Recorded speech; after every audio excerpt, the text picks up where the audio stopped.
දෙවියන් වහන්සේගේ අලුත් ගිවිසුම එලිතරව අනාගත වාක්‍ය සහ ඉෂ්ටමේ සාක්ෂියට සියලුම එඬේරුන්න සියලුම දේවධර්ම ශිෂ්‍යයන්ව එමෙන්ම සියලුම සමාජිකයන් එම සිංචොන්ජී මාර්ග සම්මාන්ත්‍රණ සාදරයෙන් පිළිගනිමු. මම අද මෙහෙවන්නා වන කීචියල් හොන් වෙමි. බයිබලයේ මෙම අවසාන රහස දැනගත යුතු සහ රැකිය යුතු එළිදරව් පොතේ අනාගත වාක්‍ය සහ ඒ ඉෂ්ට වූ සැබෑවේ වචනය අද YouTube හරහා භාෂා 12කින් එකවර සජීවීව විකාශනය වේ. මෙම තිබෙන්නා වූ මේ අපිට ලෝකයේ ඕනෑම තැනක සිට මේක ඇසීම සම්බන්ධයෙන් අපි ගොඩක් ස්තුතිවන්ත වෙන්න ඕනේ. මේ එළිදරව්වේ වචනය එක තේරුම් ගන්න දුෂ්කර වචනේ දැන් වඩාත් පැහැදිලිව තේරුම් ගන්න පුළුවන් වෙලා තිනවා. මේ එතකොට දිනෙන් දින මිනිස්සු මේකට අවබෝධ කරගෙන එකතු වීමේ ප්‍රවණතාවය වැඩි වෙලා තියෙනවා. මෙන්න මේ මාර්ගය අපේ දෙවියන් වහන්සේට ඒගොල්ලෝ මහිමය ලබා දෙනු ලබනවා. දැනට මෙම සම්මන්ත්‍රණය අසා ඇති එක්සත් ජනපදය, කැනඩාව, දකුණු අප්‍රිකාව, කෙන්යාව සහ උගන්ඩාවේ සභා ශින්චොන්ජිය සභාව සමග අවබෝධතා ගිවිසුම් අත්සන් කරනු ලබයි. ලෝක පුරා රටවල් 199ක මාධ්‍යත මෙම සම්මන්ත්‍රණ වාර්තා කළ අතර එය ගෝලීය ආගමික ලෝකයේ ඉතා විශාල ප්‍රශ්නයක් විදිහට ඒගොල්ලෝ දක්වනවා. අද අපි ජීවනයේ වටිනා වචන ලබා දුන් දෙවියන් වහන්සේට ස්තුතිය හා මහිමය පුද කරන අතර අපි අපගේ මුළු හදවතින්ම යාඥා කරමු. පියන්නේ දෙවියන් වහන්සේ අප ගොඩක් ස්තුතිවන්ත වෙන්නා වූ සහ මහිමය ලබා දෙන්නා වූ අද දින දෙවියන් වහන්සේගේ අලුත් කිවිසුම එළිදරව් අනාගත වාක්‍ය සහ ඉෂ්ටමේ සාක්ෂිය ශින්චොන්ජී මාර්ග සම්මන්ත්‍රයේ ලෝපුරා පැවැත්විය යුතු ඉතිසලස්වීම ගැනත් ඔබ වහන්සේ කරුණාවෙන් වුණොත් අපගේ කෘතඥතාවය සහ ඔබ වහන්සේට මහිමය ලබා දීමන කැමැත්තෙමු. එළිදරව් 22:16 අනාගත වාක්‍ය කියා ඇති පරිදි සිංචොන්ජී සභාවේ පොරොන්දු එඬේරා සහ සිංචොන්ජී සභාව අලුත් කිවිසුමේ ඊස්වාංශය විසින් පොරොන්දු එඬේරා සහ එම පොරොන්දුවේ එඬේරා විසින් ස්ථාපිත කරන සභාව අතර එතුමාගෙන් ඉගෙනගත් ගෝත්‍ර 12 නායකයන් 12 දෙනා විසින් එළිදරව්වේ අනාගත වාක්‍ය සහ එමේ සැබෑවේ වචන පැහැදිලිව සාක්ෂි කරනු ඇත. අවසාන වතාවේදී අපි එළිදරව් 20 පරිච්ඡේදයේ වචන ඉගෙන ගත්තෙමු. අපි අද දවසේදී යොහන් ගෝත්‍රයේ ප්‍රධානතුමා හරහා එළිදරව් 21 පරිච්ඡේදයේ වචන ඉගෙන ගනිමු. මේ සඳහා දෙවියන් වහන්සේට පමණක් මහිම ලබා දෙන රැස්වීමක් වන පිණිස ඔබ අංශය අප සමග සිටීමැනව. එළිදරව් 21 රාජ්‍ය වහචනය ලබා දෙන්නා වූ ශුද්ධාත්මයන්ගේ බලයෙන් පැහැදිලිව දැකගත හැකි පරිදි මහා කරුණාව ලබා දෙමින් වචනේ බාරව සිටින යොහන් ගෝත්‍ර නායකතුමා සමග සිටීමැනව. මෙන්ම වචනයට සවන් දෙන සියලුම එඬේරුන්ට, දේවධර්ම ශිෂ්‍යයන්ට සහ සියලුම ශුද්ධවන්තයන්ට ආදරය කළ මැනව. ඒ වටිනා වචනයක් කර ඒගොල්ලන්ට හොඳින් සවන් දී තේරුම් ගැනීමට හැකි වන පරිදි ඔබ වහන්සේව මහිමයට පත් කරන කරුණාවේ කාලයක් වුණ ඇත. මෙම සියලුම දේවල් යේසුස් වහන්සේගේ නාමයෙන් යාඥා කරමි. ආමෙන්. දෙවියන් වහන්සේගේ අලුත් ගිවිසුම එළිදරව් අනාගත වාක්‍ය සහ ඉෂ්ටමේ සාක්ෂිය. අද අවසන් වරට තිබූ එළිදරව් 20 පරිච්ඡේදයේ දිගුවක් විතර එළිදරව් 21 වචනයේ සාක්ෂිය ලැබීමේ කාලයයි. අද දෙවියන් වහන්සේගේ ජීවනයේ වචන සාක්ෂි දෙන පුද්ගලයා වන්නේ ශින්චොන්ජී සභාවේ ලී කී වොන් නෙවිය. එළිදරව්වේ අනාගත වාක්‍ය සහ එම කරුණවල සාක්ෂිය ලැබෙන විට ඔබට විශාල අවබෝධයක් ලැබෙනු ඇතයි මම බලාපොරොත්තු වෙමි. ඒ ඔබගේ හදවත් තුළ සත්‍ය ආලෝකයේ දීප්තිමත් ලෙස බැබලෙන වටිනා කාලයක් වුණු ඇතයි මම බලාපොරොත්තු වෙමි. දැන් අපි යොහන් ගෝත්‍ර නායකයා වන ලී කී වොන් ගෙන්වාගෙන මේ පණිවිඩය ලබා ගමු. අපි ගොඩක් ලොකු අත්පොලසන්නාදයක් ලබා දෙමු.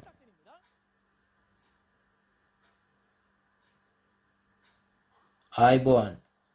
මම ලී කී වොන් වෙමි. යේසුස් වහන්සේගේ අපොස්තුලයෙකු වුණු යොහන්ගේ නාමයෙන් ස්ථාපිත කර ඇති ගෝත්‍ර නායකයා වෙමි. අද අවසාන වතාවේ සිට මම එළිදරව් 21 පිළිබඳ දේශනය පවත්වන්නම්. දෙවියන් වහන්සේගේ අලුත් ගිවිසුම එළිදරව් අනාගත වාක්‍ය සහ ඉෂ්ට වීමේ සාක්ෂිය. අපිට දකින්න පුළුවන් විදිහට මෙතන එළිදරව් 21 වන පරිච්ඡේදය තමයි තියෙන්නේ. එතකොට මේකේ මාතෘකාව තමයි පොරොන්දු අලුත් අහස අලුත් පොළොව ශින්චොන්ජිය. අපි මෙම ප්‍රධාන පරිච්ඡේදයට පැමිණෙන පෙර ඔබට මම එළිදරව් 21 සාරාංශයක් ලබා දෙන්නම්. මුලින්ම පළමු අහස පළමු පොළොව සහ මෝද අතුරුදහන් වෙනවා කියලා කියනවා. පසුව අලුත් අහසක් සහ අලුත් පොළොවක් නිර්මාණය වනු ඇත.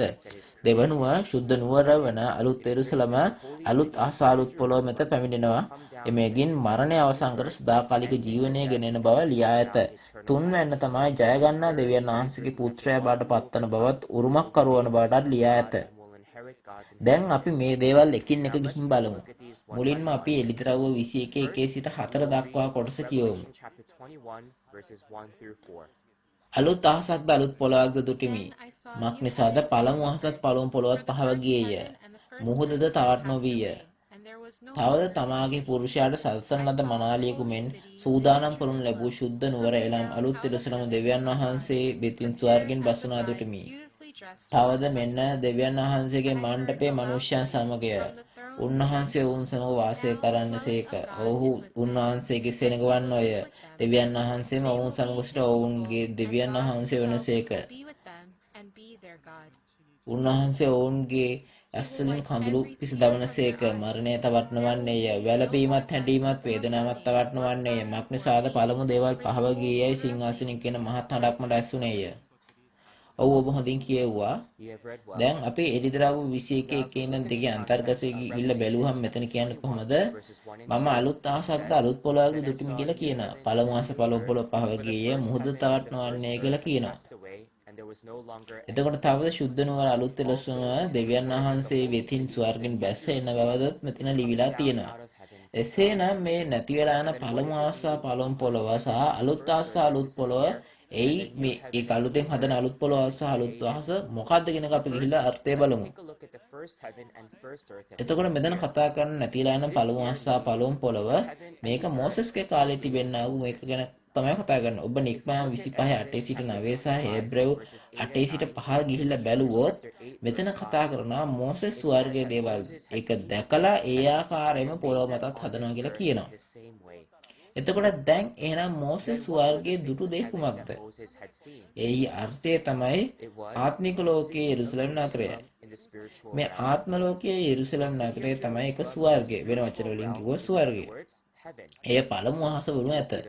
ඉතින් මෝසෙස් මේ යෙරුසලම් නගරය ආත්මික ලෝකයේ තිබෙන දේ දැකලා ඒක මේ ඒ විදිහටම පොළොව මත පිට හදනවා. ඒක තමයි මානසික ඊශ්‍රායලයේ ගෝත්‍ර 12 බවට පත් වෙන. මේක තමයි මේ යෙරුසලම් නගරය බවට පත් වෙන්නේ මේ පොළොව මත පිට. ඉතින් මේ ස්වර්ගයේ යෙරුසලම් නගරය දැක මෙම පොළොව මත පිට හදපු මානසික ඊශ්‍රායලයේ ගෝත්‍ර 12 මේ පොළොව මත පිට යෙරුසලම් නගරය බවට පත් වෙනවා. කෙසේ වුවද මේ මානසික ඊශ්‍රායලයේ ගෝත්‍ර 12 දෙවියන් වහන්සේ සමග ඇති ගිවිසුම කඩ කරන විදේශික දෙවිවරුන්ට වන්දනාමාන කරලා. තවද දෙවියන් වහන්සේ මේ ගිවිසුම කැඩී ඇති බැවින් ඔවුන් කෙරෙන් ඉවත් වෙනවා. අවසානයේදී මේ මානසික නගරය අවසන් වුණ අතර දැන් මේ අලුත් යෙරුසලමක් හදන්න හේතුවක් වඩපත් වෙනවා. මොකද මේගොල්ලෝ ගිවිසුම කඩපු නිසා. දැන් මෙන්න අලුත් යෙරුසලම ගැන ගිහිල්ලා බලපුවාම පළමු පැමිණිදී විශ්වාසයේ පොරොන්දුවක් දෙනවා. එය යොහන් 14 2 ඉඳන් 3 මනා ප්‍රකාශ කරලා තියෙනවා. එතනදී එතුමාණන් කියනවා මාගේ පියන් වහන්සේගේ ගෘහයේ බෝ වාසස්ථාන ඇත්තේ. එසේ නොවුවේ නම් මා විසින් නුඹලාට කියනවා ඇත. මක් නිසාද නුඹලාට ස්ථානයක් පිළියෙල කරන්න පිණිස යමි. මම ගොස් නුඹලාට ස්ථානයක් පිළියෙල කරන්නම්. මා සිටින තැන නුඹලා සිටින පිණිස මම නැවත ඇවිත් නුඹලා මා ළඟට ගන්නෙමි කියලා කියනවා. මේක තමයි එතුමාණන් වහන්සේ කිව්වේ. එතකොට යේසුස් වහන්සේ පරණ පොරොන්දුවේ පොරොන්දු දේ මේ පොළොව මුතු පිට ඉෂ්ට කළා. මේ පොළවෙන් මේ ආත්මික ලෝකයට යන්න හදනවා. එතකොට මේ ආත්ම ලෝකයට යන්න හේතුව තමයි මේ තනක් ලෑස්ති කරන්න යනවා කියලා කියන්නේ. එතකොට මේ ස්ථානයේ සූදානම් වූ විට එතුමාණන් වහන්සේ නැවත පැමිණෙන බව ඒගොල්ලන්ට කියනවා. එතකොට මේ ස්ථානය යන්නේ අදහස් කරන්නේ අලුත් අහස, අලුත් ස්වර්ගය කියලා කියනවා. එතකොට අපි අලුත් අහස, අලුත් පොළව ගිහිල්ලා බලමු අලුතෙන් හදපු. එතකොට මේ අලුත් අහස, අලුත් පොළවේ මේක තේරුම තමයි මේ ශුද්ධ නුවර අලුත් යෙරුසලම. ඒක කොහොමද? යේසුස් වහන්සේ සහ යේසුස් වහන්සේ ගෝල 12 දෙනා පාදම එහෙම නැත්නම් අත්තිවාරම් ගාලු විදිහට තියෙන ඒක තමයි ඒගොල්ලෝ මත පිට තමයි ගොඩනගලා තියෙනවා කියන. මේක තමයි ස්වර්ගෙ පිටපත් වෙන්නේ. මේක මෝසස්ගේ කාලේ තිබු පළමු අහසෙන් වෙන් කරගන්න පුළුවන් වෙන්නේ මේක අලුත් අහස බව පැවසීමටයි. එතකොට වෙනත් වචනවලින් කිව්වොත් මෙය යේසුස් වහන්සේ සහ ගෝල 12 දෙනා විසින් නිර්මාණය කරන ලද ආත්මික ලෝකයේ දේවමාලිගාව වන අතර ආත්මික ලෝකයේ ස්වර්ගයේ බවට පත් වෙනවා. මෙය අලුත් ශුද්ධ නුවර අලුත් එරුසලම වෙන අතර මෙය අලුත් ස්වර්ගය. මෙය මෝසෙස්ගේ කාලයේ පළමු ස්වර්ගය වෙන මේ යෙරුසලමෙන් වෙනස් වෙනවා. එතකොට දැන් මෙයාගා නිර්මාණය කරන ලද අලුත් ස්වර්ගයේ ශුද්ධ නුවර මේ අලුත් එරුසලම දෙවියන් වහන්සේ විසින් ස්වර්ගයෙන් බැසෙන බව කියන. ඒ වගේම යේසුස් වහන්සේ පැහැදිලිව කියනවා එතුමාණන් කොහෙටද එන්නේ කියන එක පැහැදිලිව කියලා තියෙනවා. එතකොට එහෙනම් එතුමාණන් වහන්සේ එන්නේ කොතනටද? එතකොට මේ වචනේ බයිබලයේම ලියවිලා තියෙනවා. මතේ 6:10 දී යේසුස් වහන්සේ පැවසුවේ මේ ස්වර්ගයෙන් පොළොවේද සිදු කළ යුතු බවේ. ඉතින් ඔබ ආත්ම ලෝකයේ නගරයේ ශුද්ධ නුවර අලුත්තරම යෙරුසලමට ගොස් මේ ස්වර්ගයේ දුටුවත් මේ යේසුස් වහන්සේගේ ගෝලයන් 12 දෙනා ඒකේ මුල් ගල වෙලා ඉන්නවා කියන එක අපිට දකින්න පුළුවන්කම ලැබෙනවා. එතකොට මේ මෙතන ආත්මික ලෝකයේ තිබෙන තැනට මේ ගෝලය 12 දෙනා ආත්මික එතකොට මේ මුල් ගල ලතන. එතකොට මේ වගේම යේසුස් වහන්සේ ගෝල 12 දෙනා ආත්මිකව නම් තියෙන මේ මිහිපිට තියෙන තැනකුත් තියෙන්න ඕනේ. එහෙම තමයි. එහෙනම් මේක තමයි මේ එළිදරව් 7 ආත්මික ඊශ්‍රායලයේ ගෝත්‍ර 12 බාටපත් වෙන යේසුස් වහන්සේ සහ යේසුස් වහන්සේ ගෝලයේ 12 ගෝත්‍ර 12 ආත්මික ගෝල 12 දෙනාගේ ආත්මික නාමයන් වලින් හදපු මේ ආත්මික ගෝත්‍ර 12 තිබෙන ස්ථානය. මේ තමයි අවසාන දවස්වල අලුත් පොළොව බාටපත් වෙන සහ ශුද්ධ නුවර අලුත් එරුසලම මේ පොළොව මත පිට බසින ස්ථානය බාටපත් වෙන්නේ. එතකොට මේ මෝසෙස්ගේ කාලේ තිබ්බ පළමු පොළොව වෙනස් වෙන්නේ මේ විදිහට. එතකොට මෝසෙස් කාලේ පළමු මාසේ පළමු පොළොව අතුරුදහන් වෙලා දැන් එළිදරව් කාලේ වෙන අලුත් පොළොව නිර්මාණය වෙනවා. අවසානයේදී මේ දෙක එකක් බාටපත් වෙනවා. එතකොට දැන් ලෝකයේ මැවිල්ලේ සිට මේ දක්වා තිබ්බ සියලු දෙයක්ම එළිදරව් 6 දී අවසන් වෙන ඇත්තතර එළිදරව් 7 දී අලුත් නිර්මාණයක් ආරම්භ වෙන්න පටන් ගන්නවා. ඉතින් මේ එළිදරව් 6 වෙන පරිච්ඡේදයේ දක්වා අවසානයේ වෙන්නේ පැරින් ලෝකයේ වන අතර එළිදරව් 7 වෙන පරිච්ඡේදයේදී දෙවියන් වහන්සේගේ අලුතෙන් හදපු අලුත් රාජ්‍ය හදනවා. මේ ගෝලයන් 12 දෙනා වර්ගයේ ශුද්ධ නුවර සහ මේ පාරිශුද්ධ යේසුස් වහන්සේගේ මුල්ගල් තැබුවාseම මේ ශුද්ධ නුවර වන අලුත් එරුසලමද නිර්මාණය කරනු ලැබුවා. එතකොට මෙතනින් අලුත් අහසක් අලුත් පොළොවක් පටන් ගන්න අවශ්‍ය කරනු ලබනවා. එතකොට එබැවින් අප ඇදහිලිවන්තයන් ඉදිරි වචනය අනුගමනය කළ යුතු අතර සුදු ස්වර්ගය අලුත් එරුසලම සහ අලුත් පොළොවට පැමිණෙන විට ආත්මික අලුත් ඊශ්‍රායලය සහ ආත්මික ඊශ්‍රායල ගෝත්‍ර 12 එම ගෝලය 12 දෙනාගේ නාමයෙන් හදපු ගෝත්‍ර 12ක් මේ පොළොව මතට තියෙනවා. ලෝකුරා යේසුස් වහන්සේගේ මේ විදිහට තියෙන එකම සභා ශින්චොන්ජ විතරයි. ඉතින් මේක ස්වර්ගයේ මෙන් පොළොව මත පිට සිදෙන බව සැබෑ බාටපත් වෙනවා. එතකොට මේක 100%ක්ම ස්වර්ගය කියන එකට 100%ක්ම සාක්ෂියක්. එබැවින් සියලුම ආදරණීය ඩේරුණී දේවධර්ම ශිෂ්‍යයනි එමෙන්න සුද්ධවන්තයනි මේ සියලු දෙනාටම මේ අලුත් පොළොවට ආත් වන්න දෙවියන් වහන්සේ සමග ජීවත් වීමේ සියලු වටිනා සුදුසුකම් ආශිර්වාද භුක්ති විඳින්නයි මම බලාපොරොත්තු වෙනවා. දැන් අපි මෙතන ඊළඟට කියන තවත් මොහොතක් නොවේ කියලා කියනවා. එතකොට මොහොත අතුරුදහන් වන බව කියනවා. එතකොට දැන් ලෝකයේ මිනිස්සයා මොහොත ගැන හිතන විට ඒගොල්ලෝ කියන්නේ කොහොමද? ඒගොල්ලෝ ඇත්තටම මේ මානසික වතුර ගැන තමයි කතා කරන්නේ. නමුත් මේ ගැන මේ කතා කරන්නේ. අපි ගිහින් දානියෙල් 7:3 සහ 17 ගිහිල්ලා බැලුවොත් මෙතන කියන මොහොතේ තේරුම කියන්නේ ලෝකය කියලා කියනවා. එතකොට දානියෙල් 7:3 කියන මේ මූර්ගය 4 දෙනේ මුහුදෙන් පිටට පැමිණෙනවා කියලා. එතකොට අපි ගිහිල්ලා දානියෙල් 7:17 කියලා බලුවොත් මොවුන් පොළොවෙන් නැගී සිටින රජවරු 4 දෙනෙක් බව ලියවිලා තියෙනවා. එතකොට එබැවින් මේ මුහුද ලෝකේ බාටපත් වෙනවා. එමෙන්ම ඔබ එළිදරව් 13ට ගියොත් මේ මුහුදෙන් ඔලු 7ක් සහ අන්ධයෙක් ඇති මූර්ගයෙක් කියන විනාශකාරයෙක් යනවා. එතකොට මේ මුහුද කියන ලෝකය වන අතර විනාශ වීමද වෙනත් අර්ථයකින් බැබිලෝනිය වෙනවා. එතකොට මේ විනාශකරන්ගේ ලෝකය එහෙම නැත්නම් බැබිලෝනිය කියලා කියන්න පුළුවන්. ඉතින් එළිදරව් 2 සහ 3 පරිච්ඡේදවලදී ඒගොල්ලන්ව නිකොලාතයින් කියලා කියනවා. එමෙන්න 13 වන පරිච්ඡේදයේදී ඔලු 7 සහ අන්ධ ඇති මූර්ගයා ලෙස ප්‍රකාශ කරනු ලබනවා. මේවා තමයි අවසාන දිනවල සැබෑව බවට පත් වෙන්නේ.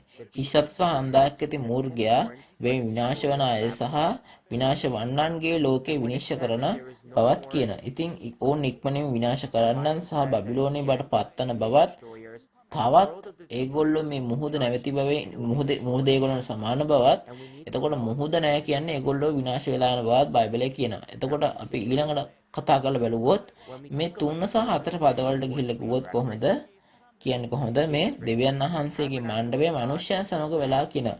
එතකොට මෙතන මනුෂ්‍යයන් දෙවියන් වහන්සේ මණ්ඩපය කියන්නේ කොහොමද? ශුද්ධ නුවර අලුත් එරුසලම කියන එක කියනවා අපි පළවෙනි සහ දෙවෙනි පදවල දැක්ක පරිදි. අපි මේක කලින් ඉගෙන ගත්තා. එහෙම නේද? එතකොට මේ අලුත් අහස කියන එක අපි ඉගෙන ගත්තා. ඒ වගේම ඊස්වාංශිකේ ගෝල 12 දෙනා ඊස්වාංශ විසින් හදපු කට්ටිය මේගොල්ලෝ තමයි මේ මූල ගල් 12 බාටපත් වෙන්නේ. එතකොට ඒක තමයි ඒ ශ්‍රාවකය 12 දෙනා විසින් නිර්මාණය කරන ලද ආත්මික ලෝකයේ දේව මාලිගාව සහ ආත්මීය ලෝකයේ ස්වර්ගයටපත් වෙනවා. මේ දෙවියන් වහන්සේගේ රාජ්‍ය දැන් මනුෂ්‍යයා සමග පවතින බව එයින් කියනු ලබනවා. එතකොට දෙවියන් වහන්සේගේ සෙනග බාටපත් වෙනවා. මේගොල්ලෝ දෙවියන් වහන්සේගේ සෙනග යේසුස් වහන්සේ ගෝල 12 දෙනාගේ ආත්මික නාමයෙන් නම් කරන ලද චින්චොන්ජී ගෝත්‍ර 12 බාටපත් වෙනවා. ඔවුන් ස්වර්ගයෙන් පොළොව පිටත් ඉෂ්ට කරනවා කියලා කියනවා. එතකොට එළිදරව් 7:15 කියන්නේ කොහොමද? මේ දෙවියන් වහන්සේගේ සිංහාසන ඉදිරියේ ඔවුන් සිටනවා. එතකොට ඔවුන් සිංහාසනයේ මණ්ඩපය ඔවුන් උඩින් විහිදෙනවා කියලාත් කියනවා. එතකොට ඔවුන් 1,44,000 සුදු සමූහය සහ ආත්මික අලුත් ඊශ්‍රායලයේ ගෝත්‍ර 10 බඩපත් වෙනවා. දැන් දෙවියන් වහන්සේගේ මණ්ඩපයේ ශුද්ධ නුවර අලුත් එලසම දෙවියන් වහන්සේගේ සෙනඟ ශිංචොනි ගෝත්‍ර 12 සහ ආත්මික අලුත් ඊශ්‍රායලය සමග එකක් බඩපත් වෙනවා. එතකොට අපි එකක් බඩපත් වුණා කුමක් වේද? හොඳ දෙයක් වෙයි නේද? එතකොට ඒකේ ප්‍රතිඵලයේ විදිහට 4 වෙනි පදයේ දක්වා තියෙනවා. එතකොට මේකේ දෙවියන් වහන්සේගේ මණ්ඩපයේ මනුෂ්‍යය එක්ක එකට එකතු වුණා මොකද වෙන්නේ? මොකද්ද ප්‍රතිඵලය? ඊට මරණය අවසන් වෙනවා. මරණය තවත් නොවන්නේය වැළපීමද හැඬීමද වේදනාවද පහව ගියේ කියලා කියනවා. එතකොට පළමු දේවල් සියල්ලම අයින් වෙලා ගිහිල්ලා මේ එතකොට මරණය අවසන් වෙන නිසා අපිට සදාකාලික ජීවනයක් ගත කරන්න පුළුවන්කම ලැබෙනවා. මේ දෙවියන් වහන්සේගේ ප්‍රතිෂ්ඨාපන කාර්යයටපත් වෙනවා.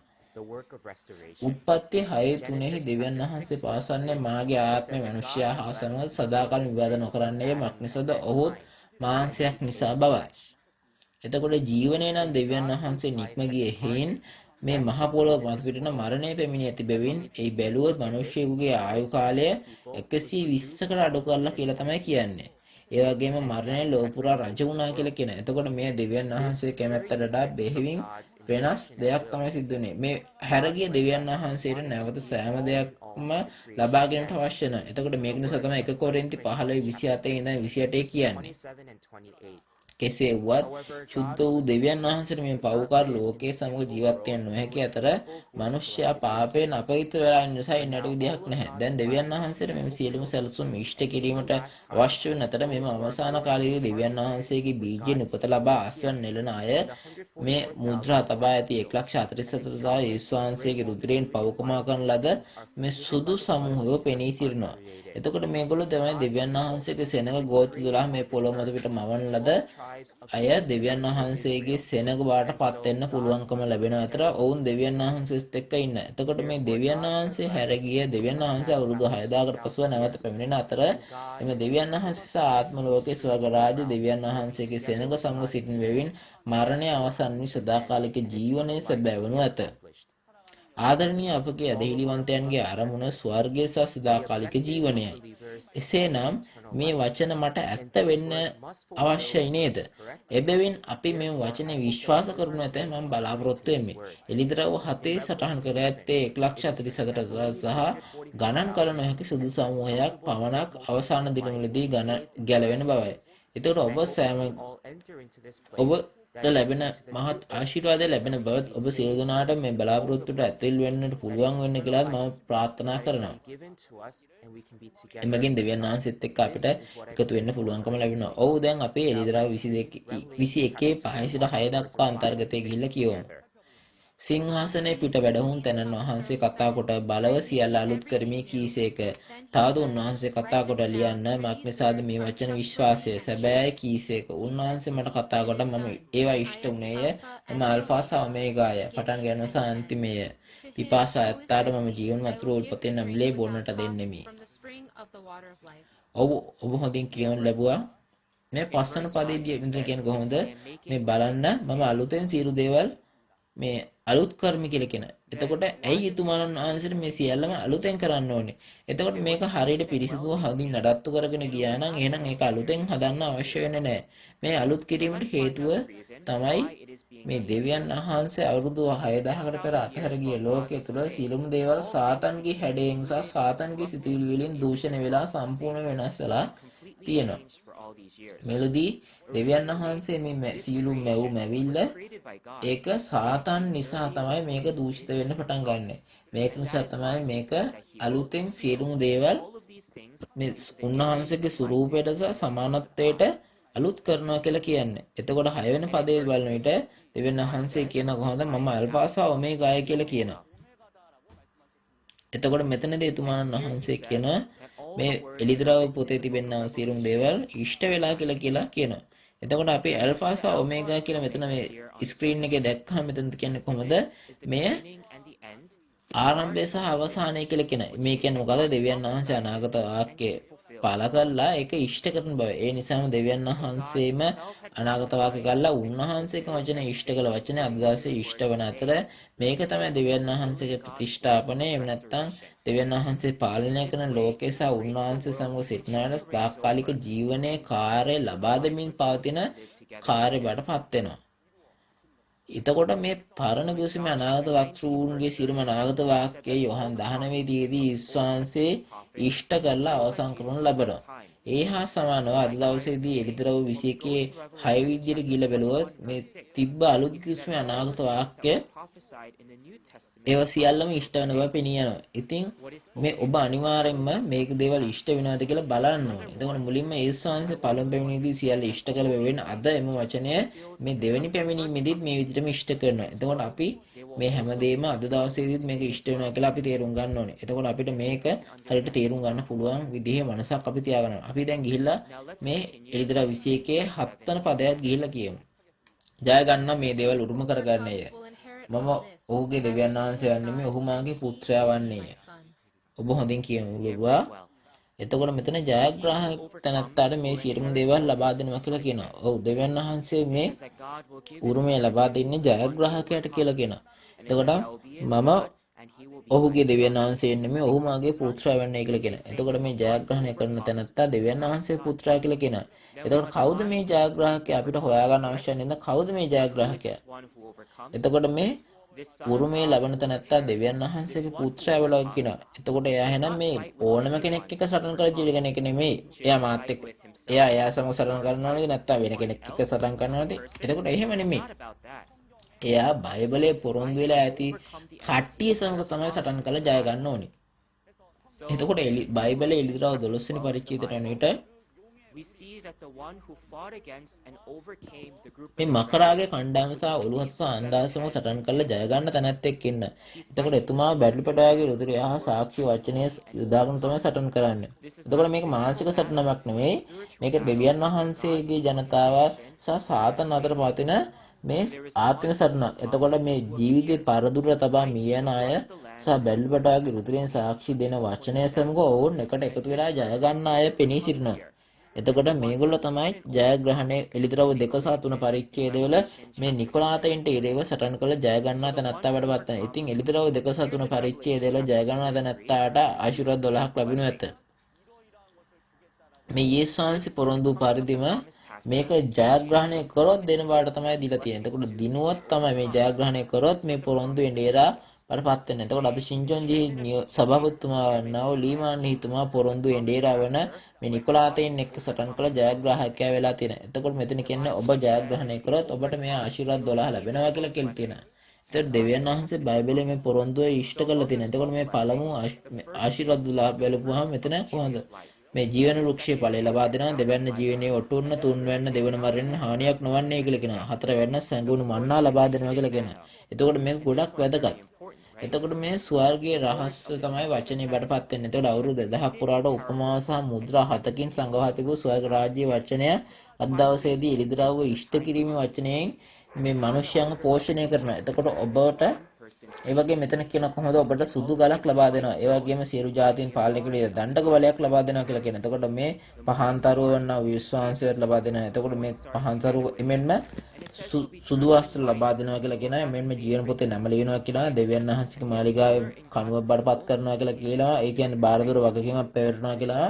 මේ දෙවියන් වහන්සේගේ නාමය සහ ශුද්ධ නුවර වන අලුත් එරුසලම යේසුස්ගේ නාමය එතුමා මත ජයග්‍රාහකයා මත ලියනවා කියලා කියනවා. එමෙන්ම යේසුස් වහන්සේ සමග එක්කම සිංහාසනේ වාඩි වෙනවා කියලා කියනවා. එතකොට මෙතන ජයග්‍රාහකයාට තමයි සදාකාලික ජීවනයේ ආහාරය ස්වර්ග රාජ්‍ය සහ විනිශ්චය ලැබෙන්නේ.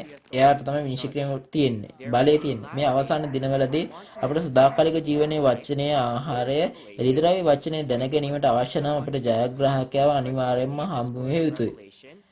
අපි මෙම එළිදරව්‍ය වචනය සහ සංගුණ මන්නා අපි සදාකාලික ජීවනයේ ආහාරය අනුභව කරන්න පුළුවන් වෙනවා. එතකොට මේක තමයි ඔබ හොඳින් ඒක ආහාරයට ගන්න බව මම තේරුම් ගන්නවා. එතකොට මෙම අවස්ථාවේ මේ වචනේ පවණක් නොව අනාගතයේදීත් වඩාත් විස්තරාත්මකව එළිදරව් පොතේ වචන වල සවන් දෙනු ඇතයි මම බලාපොරොත්තු වෙමි.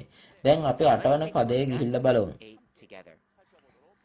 නමුත් බය ඇත්තන්ටත් අවිශ්වාස කරන්නන්ටත් පිළිකුල්ව සිටින්නන්ටත් මිනිමරන්නන්ටත් වෛශ්‍යාකම් කරන්නන්ටත් මායාකාරයන්ටත් රූප දෙන්නටත් සියලු බොරුකාරයන්ටත් ගින්නෙන් ගෙන්දගමින් දෙවන විලේ තමන්ගේ කොටස වන්නේ ඒ දෙවෙනි මරණයයි. මට කීසේක. ඔව් ඔබ හොඳින් කියන්න ලැබුවා. එතකොට 8 වන පදයේ දෙස බලන විට අපිට මෙතන ගන්න පුළුවන් නිගමනයේ බාටපත් වෙන්නේ දෙවන මරණය ඇතුල් වන අය ගැනත් මෙතන ලියලා තියෙනවා කියලා. එතකොට මොකද්ද මේ දෙවන මරණය කියලා කියන්නේ? එතකොට අපි දැන් මේක ගිහිල්ලා බලන්න යනවා. ඔව් මෙතන පින්තූරේ බලපටන පොඩ්ඩක් බියජනකයි. එතකොට මේ දෙවන මරණය මුලින්ම මේ පළමු මරණය කියන්නේ මේ මාංශයේ මරණය. එතකොට මේ දෙවෙනි මරණය තමයි මේ ශරීරය මැරුණ පස්සේ ආත්මය ලැබෙන නිරේ දඬුවම කියලා අපිට කියන්න පුළුවන්කම ලැබෙනවා. එතකොට අපි කවදාවත් මේ දඬුවම ලබා ගන්න අවශ්‍ය නැහැ. අපේ විශ්වාසය තියෙන ස්වර්ගය. හැබැයි අපි කලින් කියපු අන්තර්ගතයේ විදිහ බලපුවාම මේ වගේ නිරේ දඬුවම ලබන අය ගැන බයිබලයේ ලියලා තියෙනවා. එතකොට මේ බයිබලයේ විහිළුවක් නෙමෙයි. විහිළු කරනවා නෙමෙයි. ඒක නිසා අපි කවදාවත් මේ වචනේ සැහැල්ලුවට නොගත යුතුයි. එතකොට දැන් මේ දෙවන මරණයට ඇතුල් වෙන්නේ කවුද? මුලින්ම මේ බයත්තන්ට කියලා කියනවා. එතකොට එමෙන්ම ඊළඟට කියන අවිශ්වාස කරන්නනුත් ඉන්නවා කියලා කියනවා. එතකොට මේ අවිශ්වාස කරන්නන් කියන්නේ මොකද්ද? මේ ඉෂ්ට වීමේ වචනේ විශ්වාස නොකරන කට්ටිය බඩපත් වෙන. එතකොට අපි ගිහිල්ලා බලමු මේ 6 වෙනි පදේදී කියන්නේ කොහොමද? මෙතන මට කියනවා ඒවා ඉෂ්ට උනේ කියලා කියනවා. එතකොට මේ එළිදරව්‍ය අනාගත වාක්‍ය ඉෂ්ට වෙනකොට ඒ වගේම ඒවත් එළි වෙන්න පටන් ගන්නවා. එතකොට මේක අනිවාර්යයෙන්ම 6 වෙනි පදේ ඉෂ්ට වීමේ සැබෑ එළි වෙන නිසා මේක පෙනී සිටිනවා. එතකොට මේක බයත්තන්ටත් අවිශ්වාස කරන්නන්ටත් මෙතන යේසුස් වහන්සේ විශ්වාස නොකරන අය ගැන තමයි කතා කරන්නේ. එතකොට මේ බය වෙන අය සහ අවිශ්වාස නොකරන කට්ටියට ඒගොල්ලෝ සැබෑ විශ්වාස නොකරනවා.